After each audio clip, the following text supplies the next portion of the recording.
তো guys IPL 2025-এর একটা অন্যতম গুরুত্বপূর্ণ ম্যাচ এবং আজকের ম্যাচেই মোটামুটিভাবে ডিসাইড হয়ে যেতে পারে যে কোন দল এক্স্যাক্টলি আইপিএল 2025-এর প্লে অফে খেলবে। কারণ তিনটে দল আমরা অলরেডি পেয়ে গেছি, আরসিবি, তার পাশাপাশি গুজরাট টাইটেন্স এবং পাঞ্জাব কিংস। বাট এই মুহূর্তে দাঁড়িয়ে মুম্বাই ইন্ডিয়ান্স এবং দিল্লি ক্যাপিটালসের মধ্যে আজকে হতে চলেছে এই ধামাকাদার ম্যাচ। এবং আজকের ম্যাচে যে দল জিতবে স্পষ্টতই তার কিন্তু অনেকটাই অ্যাডভান্টেজ হয়ে যাবে। বাট এই মুহূর্তে আমরা যদি একটু সিনারিওটা দেখি, মুম্বাই 12টা ম্যাচের মধ্যে জিতেছে 7টা ম্যাচ, অন্যদিকে দিল্লি ক্যাপিটালস তারা 12টা ম্যাচের মধ্যে জিতেছে 6টা ম্যাচ। এবং আজকের ম্যাচে যে দল জিতবে অনেকটাই অ্যাডভান্টেজে চলে যাবে। তার কারণ হচ্ছে মুম্বাই যদি আজকের ম্যাচ জেতে তাহলে তারা পৌঁছে যাচ্ছে 16 পয়েন্টে, অন্যদিকে দিল্লি যদি আজকের ম্যাচ জেতে তারা পৌঁছে যাবে 15 পয়েন্টে, অর্থাৎ তারা মুম্বাইকে পেরিয়ে চলে যাবে। এবং সেই মুহূর্তে দাঁড়িয়ে এই দুটো দলেরই একটা করে ম্যাচ বাকি থাকবে পাঞ্জাবের এগেনস্ট, এবং সেই ম্যাচটা যে জিতবে সেই দল প্লে অফের জন্য কোয়ালিফাই করবে। কিন্তু মুম্বাই যদি আজকে জিতে যায় তাহলে কি হবে?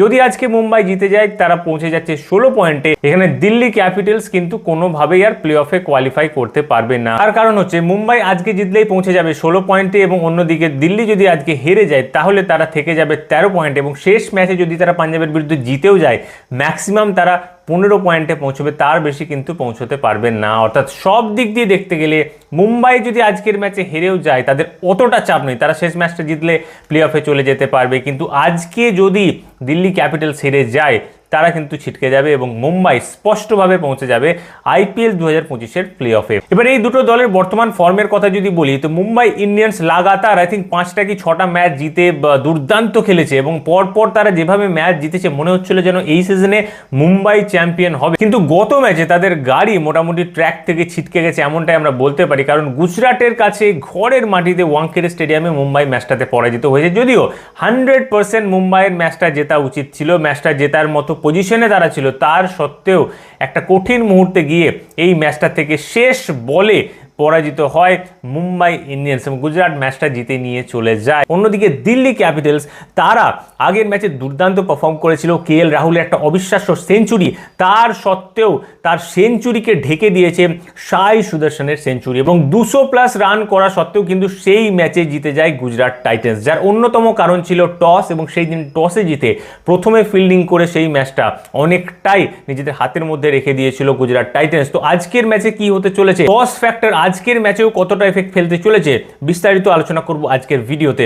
ভিডিওটা শেষ পর্যন্ত অবশ্যই দেখবেন, না হলে কিন্তু অনেক কিছুই মাঝখানে মিস হয়ে যেতে পারে। তার পাশাপাশি আপনি যদি চ্যানেলে নতুন হন এবং চ্যানেলটা এখনো সাবস্ক্রাইব না করে থাকেন অবশ্যই চ্যানেলটা সাবস্ক্রাইব করবেন সমস্ত ভিডিও সবার আগে পাওয়ার জন্য। দিল্লির কাছে ফর্ম আছে, মুম্বাই ইন্ডিয়ান্সের কাছেও কিন্তু যথেষ্ট ভালো ফর্ম রয়েছে, তারা জাস্ট আগের ম্যাচটাতে পরাজিত হয়েছে। Otherwise Mumbai team also in very good form. তো সবার প্রথমে আমরা যদি পিচ রিপোর্ট নিয়ে কথা বলি তো ওয়াংখেড়ে স্টেডিয়ামে এই ম্যাচটা হতে চলেছে, এবং ওয়াংখেড়ে স্টেডিয়ামে আমরা সবসময় জানি একটা রেড সয়েল পিচ প্রোভাইড করা হয়, এবং রেড সয়েল পিচে পেস বোলারদের জন্য শুরুতে বেশ কিছুটা সাহায্য থাকে, কিন্তু পরবর্তীকালে স্পিনারদের জন্য কিন্তু এই পিচে একদমই সাহায্য থাকে না এমনটাই বলা চলে। তো সেই দিকে দিল্লি ক্যাপিটালসের কাছে অক্ষর পটেল আছে, কুলদীপ যাদব আছে, এদের যে এফেক্টিভনেস সেটা কিন্তু বেশ কিছুটা কম হবে, কারণ এই পিচটা অনেকটাই পেস বোলার ফ্রেন্ডলি। অন্যদিকে মুম্বাই ইন্ডিয়ান্সের দলটা কিন্তু পেস বোলারে ভরপুর, অসংখ্য পেস বোলার এখানে রয়েছে। তার পাশাপাশি এই মাঠের যেটা এভারেজ ফার্স্ট ইনিংসের স্কোর আছে সেটা হচ্ছে 170 রানের কাছাকাছি, অর্থাৎ আপনি এক্সপেক্ট করতে পারেন 170-80 রান এই মাঠে হতে পারে। বাট যদিও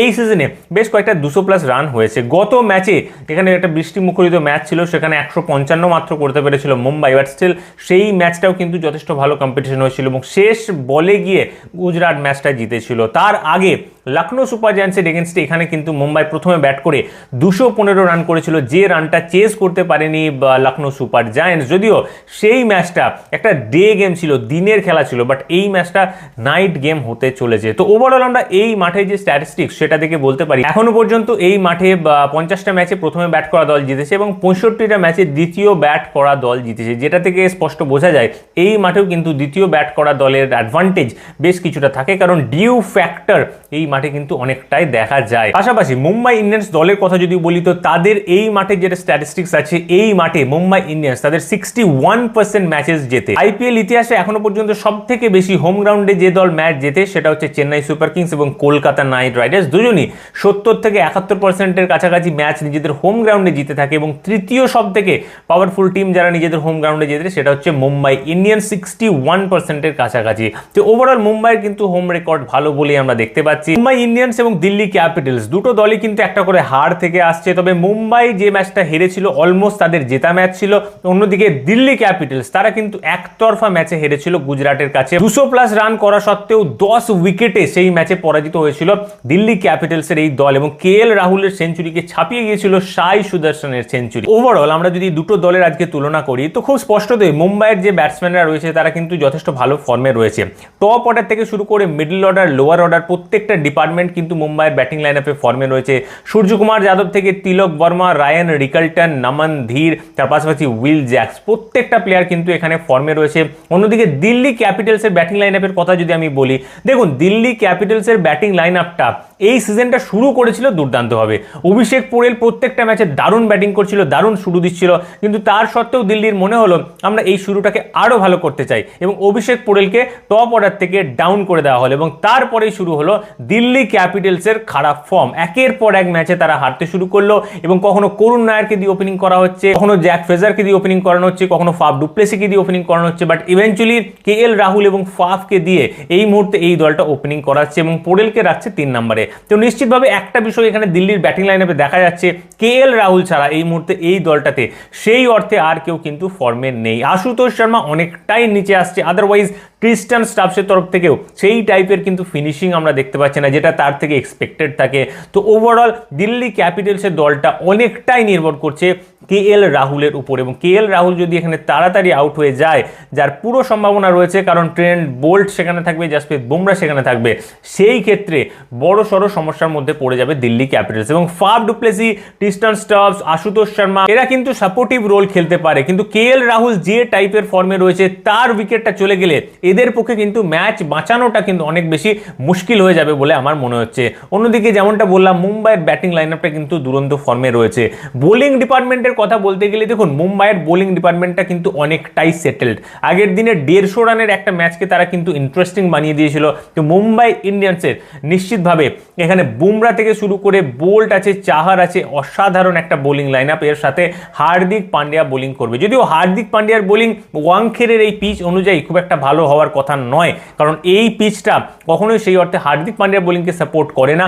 বাট দ্য থিং ইজ মুম্বাইয়ের আদার যে পেস বোলারগুলো রয়েছে তারা কিন্তু অসাধারণ ফর্মে রয়েছে। এবার আমি যদি দিল্লির বোলিং লাইনআপের কথা বলি, দেখুন দিল্লির বোলিং লাইনআপ থেকে কিন্তু মিচেল স্টার্ক চলে গেছে, এটা একটা বিশাল বড় ব্যাপার। এর পাশাপাশি এখানে মুস্তাফিজুর রহমান যোগ দিয়েছে। দেখুন মুস্তাফিজুর রহমান নো ডাউট একটা কোয়ালিটি বোলার, সে কিন্তু খুব ভালো ডেথ ওভারে বোলিং করে, তার স্লোয়ার কাটারগুলো অথবা ইয়র্কার করার যদি ব্যাপার থাকে মুস্তাফিজুর কিন্তু ডেথ ওভারে যথেষ্ট ভালো বোলার। কিন্তু এখানে সমস্যা হচ্ছে দিল্লির হয়ে নতুন বলে বোলিংটা কে করবে। দেখুন রোহিত শর্মার এগেনস্টে মুস্তাফিজুরের রেকর্ড ভালো, কিন্তু মুস্তাফিজুর নিউ বল বোলার সে নয়। বল পুরনো হয়ে গেলে ডেথ ওভারের দিকে এসে সে কিন্তু ভালো বোলিং করে থাকে এবং মুস্তাফিজুরের আমার মনে হয় সব থেকে বেস্ট বোলিং হতে পারে 14, 16, 18, 20, কিন্তু এখানে দিল্লি তাকে বোলিং করাচ্ছে প্রথম দুটো ওভারে, ফার্স্ট ওভার এবং থার্ড ওভার এরকম ভাবে বোলিং করাচ্ছে, অথবা সেকেন্ড এবং ফোর্থ ওভার, যেটা আমার মনে হয় দিল্লি কিছুটা ব্যাকফুটে রয়েছে, যার কারণে এটা করাচ্ছে। কারণ দিল্লির কাছে নতুন বলে বল করার মতো বোলার নেই। এখানে মুকেশ রয়েছে, নটরাজন রয়েছে, ক্যান ইউ বিলিভ দিস? নটরাজনকে দিয়েও দিল্লি নতুন বলে বোলিং করাচ্ছে, যে নটরাজন ইয়র্কার স্পেশালিস্ট। একদিকে মুস্তাফিজুর, একদিকে নটরাজন, এই দুজন যদি বোলিং করে আমার মনে হয় দিল্লির যে ডেথ বোলিং অনেক বেশি স্ট্রং হয়ে যাবে। বাট দিল্লির কাছে আর কোনো বোলার নেই, যার জন্য এদেরকে দিয়ে নতুন বলে বোলিং করানো হচ্ছে, which is very very disappointing. কারণ এরা ডেথ ওভারে বোলিং করার স্পেশালিস্ট, এদেরকে দিয়ে যদি নতুন বলে বল করানো হয় অনেকটাই কিন্তু সমস্যার মধ্যে পড়বে। এবার এই ম্যাচে আমার মনে হচ্ছে মুস্তাফিজুর রহমান হয়তো রোহিত শর্মার উইকেটটা নিতে পারবে, হয়তো রোহিত শর্মাকে আটকাতে পারবে, কিন্তু মুম্বাইয়ের ব্যাটিং লাইনআপের টপ অর্ডার দিল্লির বোলাররা কিন্তু ভাঙতে পারবে না, এটা আমার মনে হচ্ছে। সো ওভারঅল এই দুটো দলের মধ্যে নিঃসন্দেহে আমি মুম্বাই ইন্ডিয়ান্সকে এগিয়ে রাখবো, কারণ মুম্বাই ইন্ডিয়ান্সের ব্যাটিং থেকে বোলিং সমস্ত ডিপার্টমেন্টে কিন্তু খুব ভালো ফর্মে রয়েছে, প্লাস তাদের হোম গ্রাউন্ডে এই ম্যাচটা হতে চলেছে। তো ওভারঅল আমার এটাই মনে হয় এই ম্যাচে মুম্বাই ইন্ডিয়ান্সের জেতার কথা, মুম্বাই ইন্ডিয়ান্সের জেতা উচিত। বাট এই ম্যাচে টস ফ্যাক্টরটাও কিন্তু একটা বড় বিষয়। যে দল টসে জিতবে নিশ্চিতভাবে এখানে ফিল্ডিং করার সিদ্ধান্ত নেবে এবং সেই ক্ষেত্রে এই দুটো দলের মধ্যে পার্থক্যটা সেখানে কিন্তু অনেকটা বেড়ে যাবে। ধরুন যদি মুম্বাই টসে জেতে মুম্বাই প্রথমে বোলিং করে, কোনো সন্দেহ নেই মুম্বাই এখানে ম্যাচটা জিতে যাবে। যেমন গতকাল রাজস্থান এবং চেন্নাইয়ের ম্যাচে যে মুহূর্তে রাজস্থান টসে জিতে ফিল্ডিং নিয়েছে সেই মুহূর্তে রাজস্থান ম্যাচটা জিতে গেছে, যেটা আমি আমার গ্রুপেও দিয়েছিলাম। সিমিলারলি আজকেও যদি মুম্বাই টসে জেতে এবং প্রথমে ফিল্ডিং করে, নো ডাউট এই ম্যাচটা মুম্বাই 100% জিতে যাবে। কিন্তু যদি দিল্লি টসে জিতে যায় এবং দিল্লি ফিল্ডিং করে এবং মুম্বাইকে প্রথমে ব্যাট করতে হয়, সেই ক্ষেত্রে কি হবে? সেই ক্ষেত্রেই বিষয়টা খুব ট্রিকি হয়ে যাবে, কারণ হিসেব মতো টসে দিল্লি জিতেছে, হিসেব মতো ম্যাচেও দিল্লির জেতা কথা রান চেজ করে, কিন্তু দিল্লি তারা কি মুম্বাইয়ের বোলিং লাইন আপের সামনে দাঁড়াতে পারবে? এটা হচ্ছে সবথেকে বড় বিষয়। তো আমার এটাই মনে হয় টসে যদি মুম্বাই জেতে নিশ্চিতভাবে ফিল্ডিং করে তারা ম্যাচ জিতবে, কিন্তু টসে যদি দিল্লি জেতে সেই ক্ষেত্রেও একটু অ্যাডভান্টেজ আমি মুম্বাইকে দিয়ে রাখবো। কনফার্ম এটা বলা মুশকিল মুম্বাই জিতবে, বাট যদি টসে দিল্লি জেতে মুম্বাইকে আমি স্লাইট অ্যাডভান্টেজ দেবো, বিশাল কিছু অ্যাডভান্টেজ দেবো না। তো সেই জায়গাতে ম্যাচটা অনেক বেশি ট্রিকি হয়ে যাবে। সো ওভারঅল আজকের ম্যাচে আমার সাপোর্ট থাকবে মুম্বাই ইন্ডিয়ান্সের দিকে। আপনি কোন দলকে সাপোর্ট করছেন, কোন দল জিতবে বলে আপনি মনে করছেন, অবশ্যই সেটা কমেন্ট করে জানাবেন।